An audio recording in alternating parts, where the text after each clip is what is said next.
DZS and Kimbo, the new man on the block. They're going to put up a fight. It's going to be a good one. So, game number 1, it's going to be Warlord 5 flag. We've seen Epsilon perform well before on this again. It kind of is all about that top middle section, grabbing that camo. Now, we know Jimbo is a monster at timing camo. It's going to be interesting to see if that DZS can actually counter on that. If they can control that camo, that's going to give them kind of the edge on this. But again, it's not a Slayer game. This is a capture the flag game. It's objective. A lot more teamwork involved in Slayer. Yes, it's all about getting the setup and controlling that middle section again. But do you think the slaying power is just going to be too strong of Epsilon? Maybe, I think so. Like you said about Jimbo, he's the one who's going to be doing all the dirty work. I think we were speaking to Buck20 yesterday. He said Jimbo's the one that will do anything to win. So watch out for Jimbo, timing those camouflages and doing the dirty work for his team. Again, I think we actually heard Ramirez say yesterday, ratios only tell half the story. That is a very wise words from the old man Ramirez. And that's correct. It's not all about going neg positive. It's about getting stuck in, getting the objective, and getting it done. Guys, we are going to jump.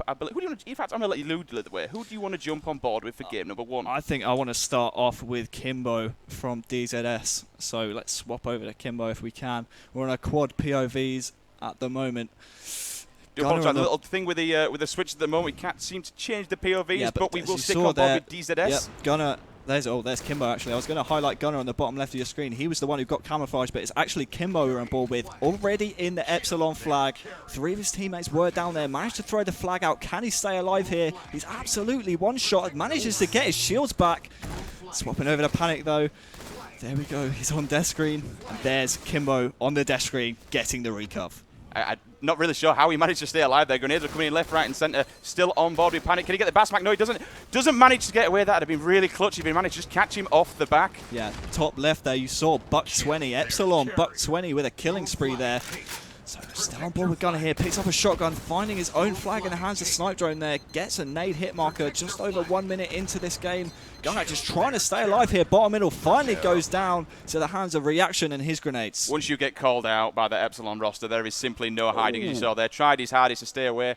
Blizz going to try and get up. Can he get this? Yes, he does. Manages to get the return. Pulls the flag out. This could be a run. He's got no shield, but the grenade comes down. Does take him down before he manages to get away with that. Yeah, swapping over to Panic here on the DZS roster. Getting camouflage. There's a picture-in-picture there. Bottom right of your screen, there's camouflage. Now we're swapping over to an Epsilon point of view. I don't know. DZS are not the winners. This game is very much still going on as we speak. But there we go. Blizz, the main man for DZS, putting the flag in straight away. That's 1-0 DZS. Beautiful. Now, that's interesting. I really didn't... I wasn't going to say this would be a whitewash, but I certainly didn't think they'd get the first flag whatsoever, Harry. That is a brilliant start for them. I'll tell you what, as well, it's the main man, Blizz. Everyone's speaking about this guy. He's the one to put the flag in for DZS, but now Epsilon are running a flag of their own. The Epsilon player here finds Kimbo off the spawn, dispatches of him easily, and this could be 1-1 as Jimbo's trying to put the flag in, and there it is, 1-1. I like this position he's in now at the moment, Harry, just sitting back a little bit and monitoring what's going on, assessing the situation, covering his teammates.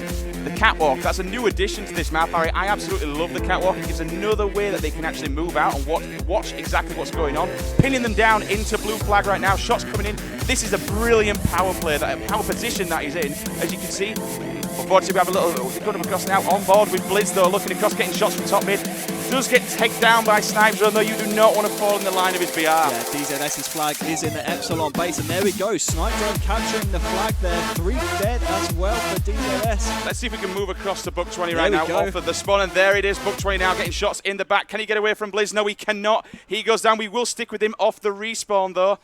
1-1, as you said, Harry. That's it's an even game. Oh, it's 2-1. I do apologise. We're just seeing that at the moment. Perfect point of view switch there. Gunner gets the camouflage straight away. Finds Snipe Drone. Beautiful BR there from Gunner. Of course, the highest placing European at the Global Championships for Halo 4. Trying to stay alive here with the camouflage. Sees a grenade marker. Manages to evade it there. He's in his own base right now. Finding some Epsilon players. Can't clean up the kill. There it is. Takes down Snipe Drone, but all of his teammates are dead right now. Whips out the shotgun. Almost takes down Jimbo in his own base.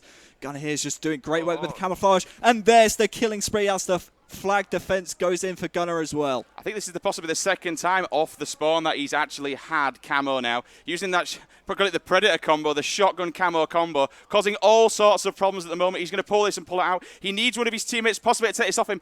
Don't think he probably should be running it with camo. It's going to show what he is. However, that is wearing off as we speak. Moving the flag straight across. Didn't use the teleporter. Can he cap this though? He does have a teammate. Ooh. He has gone down. Can he get this in though? Jumping up, grenades are coming in. He's only one shot. Oh, doesn't he got manage. it. He did. He did. He manages to get it. Beautiful execution there by Epsilon, taking down the player in the flag. But Gunnar managed to run the flag up into his own base and get the capture. So now it's 2-2, just over 4 minutes in this game. Now this is a matchup. How did he manage to get that? That was a back smack at the same time that he actually put that in. But as you said before, the flags are back at base. Still everything to play for. Coming up, it's 10 minutes left in game time. 2-2 at the moment on flags.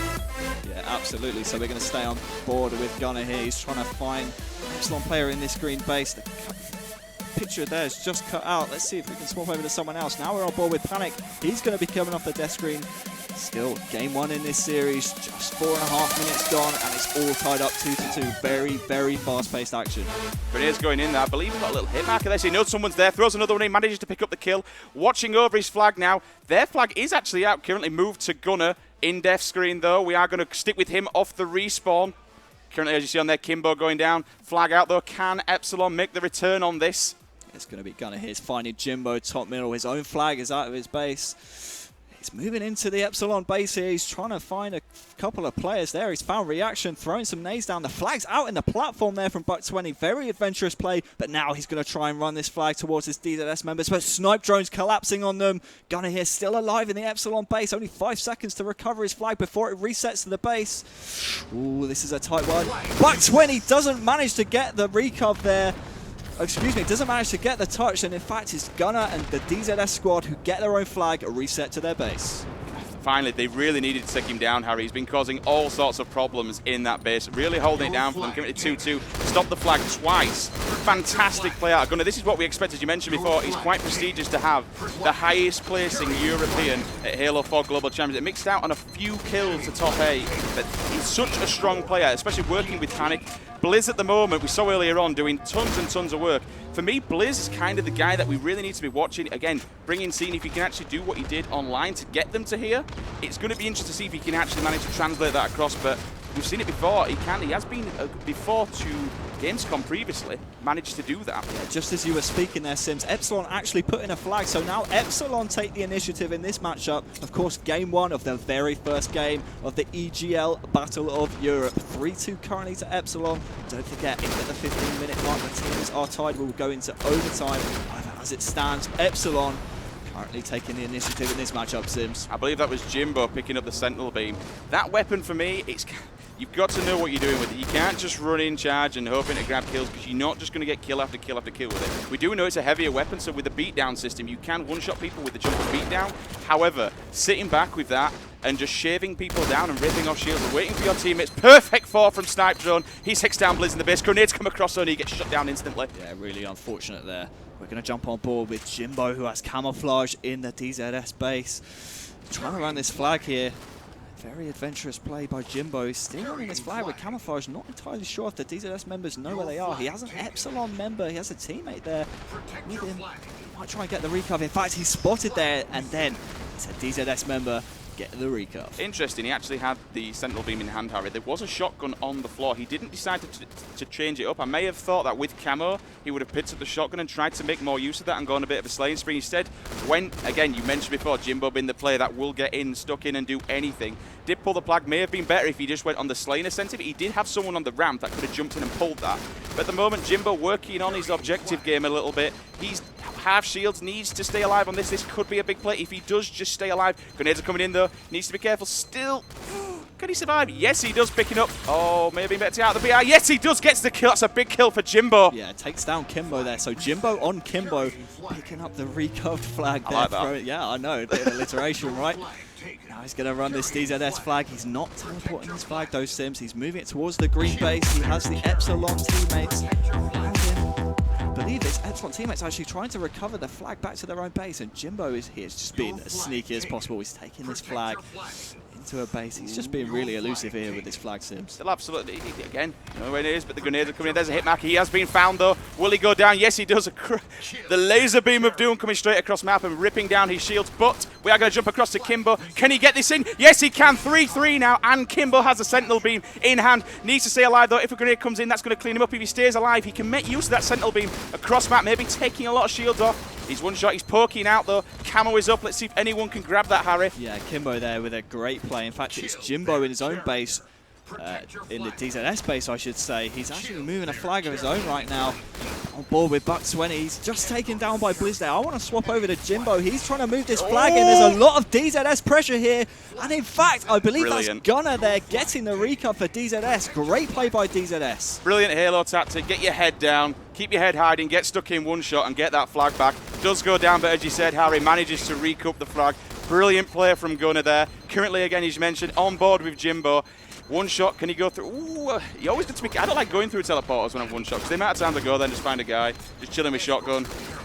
Kiss yourself goodnight as you go through. Does get the grenade kill. Can he pick up the double with panic? Yes, he does, looking for the triple right now, but he goes down from underneath red platform. Yeah, I love what DZS is doing now. I believe this is Blizz, actually. Let's swap over to DZS. Blizz, he's actually patrolling the Epsilon base, just forcing the spawners to spawn down low. Like you saw, reaction spawn just there.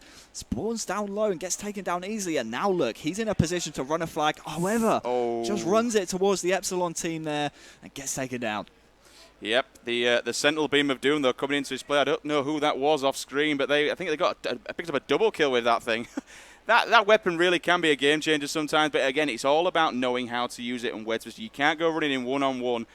Can he kick up this double for Blizz? Oh, that would have been a beautiful double kill if he managed to get that. 2-on-2 right now. The score still, I believe it's 3-3. I believe it is. Let's jump on board with Reaction. We're going to stay on board with Reaction coming off the death screen. Unfortunately, Curse of the Casters there, swapping over the Reaction just as he died, but we're going to be sticking on board with him off the respawn. Just over 4.5 minutes left in this game, all tied up 3-3. Reaction here is finding Blizz. The main man for DZS just loses him in the lights there. Reaction here, very, very wise not to challenge it. In fact, finds 2 DZS players there, but eventually goes down to the hands of a DZS player. Managed to get the assist at least, so someone cleaned up that kill. Let's stay on board with Reaction for a little while, because again, we spoke about Reaction. He knows what he's doing. This is the man that will take this, lead this team to victory. If anyone can do it, Eddie Leck can. Absolutely, and also speaking to him yesterday at Media Day, he's a man who just wants to win at everything. You see on your screen, Epsilon Snipe Drone putting in the flag, so that's 4-3 now to the Epsilon team, but coming back to Reaction, he's so competitive. He wants to win at everything, and he wants to be the best. He's a man that will quite happily make, if he knows changes need to be made. I believe that was a shotgun guy. Oh, that was disgusting. How he managed to get away with that, I will never know. Yeah, Kimbo, the new blood. This is his first LAN again. 16 years of age, competing at the Battle of Europe. This is what a way to start your Halo career. There. Great shot by Kimbo, and now he's picking up the camouflage as well. Finding a couple of the Epsilon players, moving into his own base. Look at the BR from Kimbo. Great play to clear Snipe Drone out of his own base. And now look, he's in a position to cap this 4th flag for DZS. Kimbo! All tied up. Next point wins. Beautiful play from Kimbo.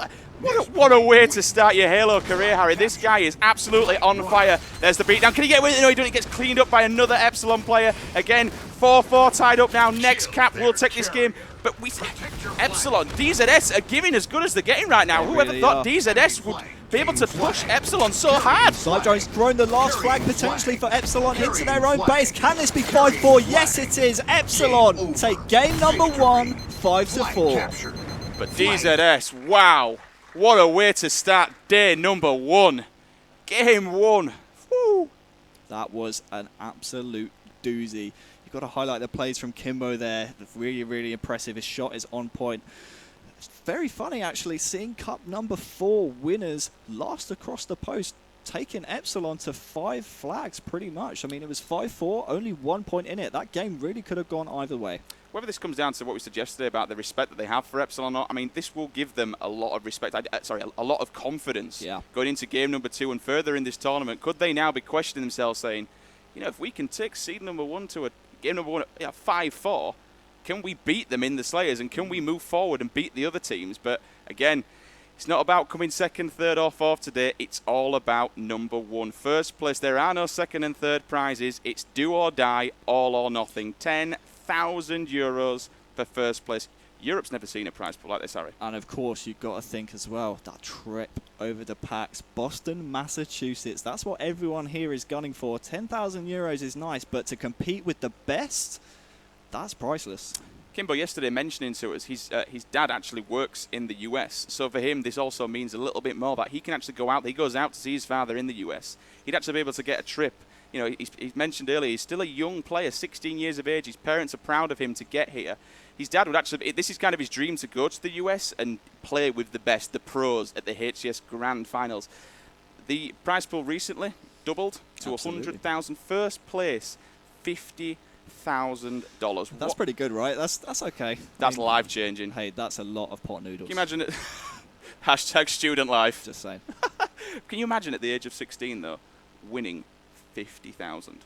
Wow, that really would be life changing, right? What would you do? Well, I've said pot noodles, so I mean, I don't really think you need to say much else, right? What, buy shares? Shares or just buying shares in pot noodle? I could go to Asda and just pick up a load. You reckon they got 50,000 pot noodles, right? I don't think that'd be good for your health. Well, that's your opinion. Anyway, game number 2 coming up then. We have Lockdown Slayer. Game number 1 going to Epsilon eSports. But again, DZS putting up the fight of their life, taking them to a 5-4 in flags. So let's talk about Slayer then.